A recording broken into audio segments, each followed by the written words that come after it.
ඉතින් කොහොමද ඔයාලා හැමෝම හොඳින් නේද? ඔන්න ඉතින් අද යන්නේ ලස්සන තැනකට නවසීලන්තේ ක්වීන්ස් ටවුන් වල තියෙන ලස්සන මල් බලන්න තමයි අපි මේ යන්නේ. එහෙනම් දිගටම එකතු වෙන්න වීඩියෝ එක ස්කිප් නොකර ඉවර වෙනකම් බලන්න මේ ලස්සන මල් යාය.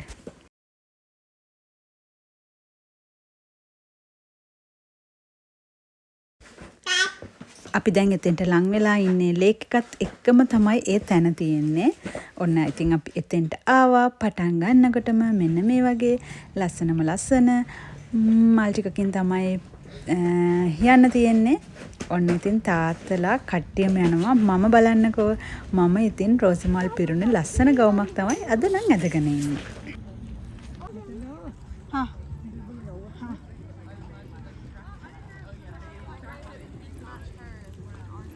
ඉතින් අපි එතෙන්ට යනකොට බර්ත්ඩේ එකක් සෙලිබ්‍රේට් කරනවා.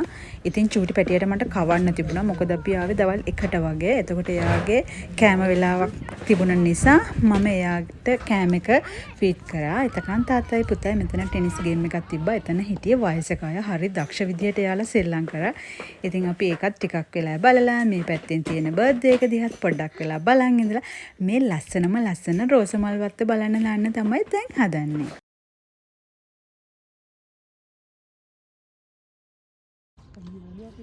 පේනව නේද?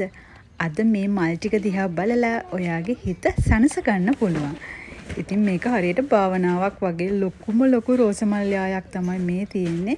ඒ කියන්නේ මේ මල් හරිම ලොකුයි. අර නුවරඑලි පැත්තේ වගේ තියෙන්නේ. අන්න ඒ වගේ රෝස මල් තියෙන්නේ. මේ වෙදර් එක හින්දා වෙන්නේ නැති මෙහි මෙච්චර ලස්සනට මල් පිපෙන්නේ. මට කලින්ම එන්න බැරි වුණා. එතකොට මෙතන ටියුලිප් එහෙම තියෙනවා. මට ඒ කාලේ ඔයාලට පෙන්වන්න මෙතෙන්ට එන්න බැරි වුණා. දැන් ඉතින් අපිට සමර් එකෙත් අන්තිම හරිය. දැන් ඉතින් සමර් එක කියන්නේ ඒ කාලේට තමයි රෝස මල් තියෙන්නේ. ඉතින් ඒ කාලේ ඉවර වෙන්න කලින් මම ඔයාලව එතෙන්ට එක්කන් එන්න හිතුවා.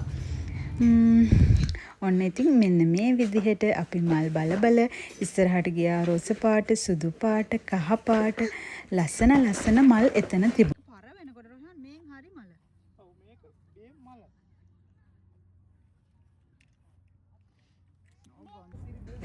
ඇත්තමයි මේ මල් හරිම සුවඳයි. රෝස සුවඳට මං හරි ආසයි. මේ ගෙවෙන දවස් හරිම නිදහසේ ගෙවෙන්න මට ඕන වුණා. මොකද මේ දවස්වල ඉන්නේ හරිම මානසික පීඩනයකින්. ඉතින් ඒ නිසා මට ඕන වුණා මානසිකව නිදහස් වෙන්න. ඔන්න ඉතින් ඒ කට්ටියගේ ෆොටෝස් ඕන වුණා. මම මෙන්න මේ විදිහට එයාලගේ ෆොටෝස් අරන් දුන්නා.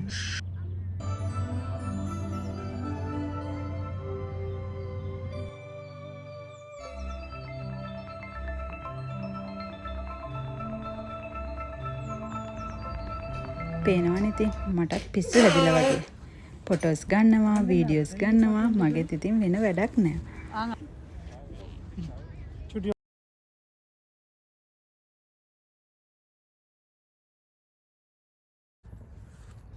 මෙන්න මේ මල් ජාතිය ලංකාවෙත් තියෙනවා නේද? ඒව තමයි මෙතන තියෙන්නේ. ඔන්න ඒ මල් ටික බලලා අපි දැන් යන්න හදන්නේ ලස්සන තුරුගමුවකට. ෆර්න් හිල් යායක් තියෙනවා. ඉතින් මෙතනින් අපි බැහැගෙන ගියාම පෙනෙන්න තිබුණේ මෙන්න මේ ලේක් එක. මේ ලේක් එක ළඟ මාර සැනසෙල්ලක් තියෙනවා.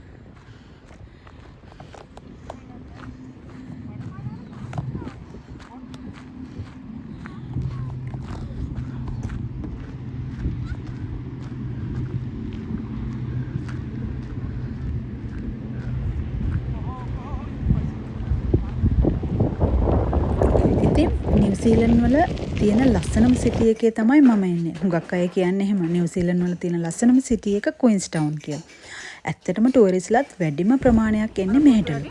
ඉතින් මේ වැව, මේ අහස, මේ පරිසරය, මේ හැම දෙම පුදුම තරම් ආකර්ෂණීයයි.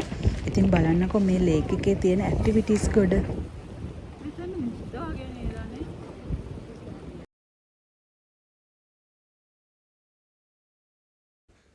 මේ ඈතින් පේන ෆර්න් හිල් යායම, මේ වැව මට මෙහෙට ආපු දවස්වල මාර විදිහට මගේ තනිකම නැති කරන්න හේතුවක් වුණා. ඔන්න ඉතින් අපි එතනත් බලලා ආපහු යන්න පටන් ගත්තා.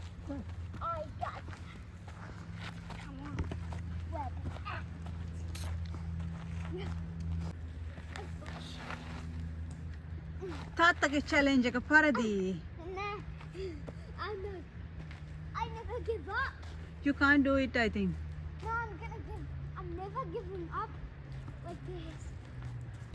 Finally win කරා. Yay! ඉතින් මේ වගේ මල් නම් ලංකාවෙත් තියෙනව නේද? අපි ගොඩක් වෙලාවට ලංකාවෙත් තියෙන මල් තමයි ඉතින් මෙහෙ තියෙන්නේ. මං හිතන්නේ මේ සීතල වෙදර් එකත් එක්ක ඒ වගේ මල් වෙන්නේ නැති වැඩිපුරම පිපෙන්නේ. අපි ඉතින් මේ මල් ටිකත් බලාගෙන දැන් ආපහු යන්න තමයි හදන්නේ. ඒ එනකොට මෙන්න මේ විදිහට මේ ලස්සන ඕලු නේද මේ? අනේ මන්දා කොහොම හරි එන්න මෙන්න මේ මල් ටික තිබුණා. පොඩ්ඩක් නැවතිලා මෙන්න මේ වතුර මල දිහා බලන්නක. වතුර පාර වැඩි වෙනවා අඩු වෙනවා. ඉතින් එතනත් හරිම ලස්සනයි. අපි ගොඩාක් වෙලා මෙතෙන්ට වෙලා හිටියා. මෙතෙන්ට වෙලා ඉඳගෙන අපි දැන් හදන්නේ බඩ ඉරිඟු කන්න. මෙහි තියෙනවා රසම රස ලප්පටි බඩ ඉරිඟු. ඉතින් අපි ඒවත් අම්මගෙන ආවා. අපි ඉතින් මේ වතුර මලේ ලස්සන බල මෙතෙන්ට වෙලා බඩ ඉරිඟු කන ගමන් තමයි දැන් ඉන්නේ.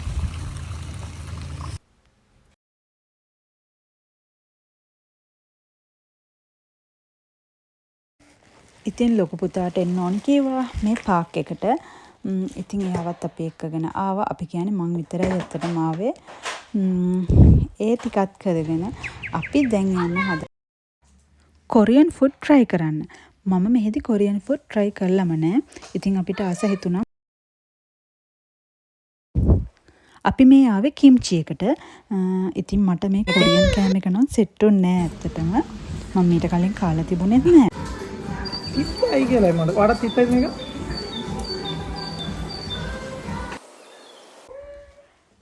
ඉතින් ඔන්න ඔහම තමයි මේ අපේ ලස්සන දවස අද දවස ගත වුණේ. ඉතින් වීඩියෝ එක ඔයාලා එන්ජොයි කරන්න ඇති කියලා හිතනවා. මොකද මම හිටියේ රෝසමල් යායකනේ.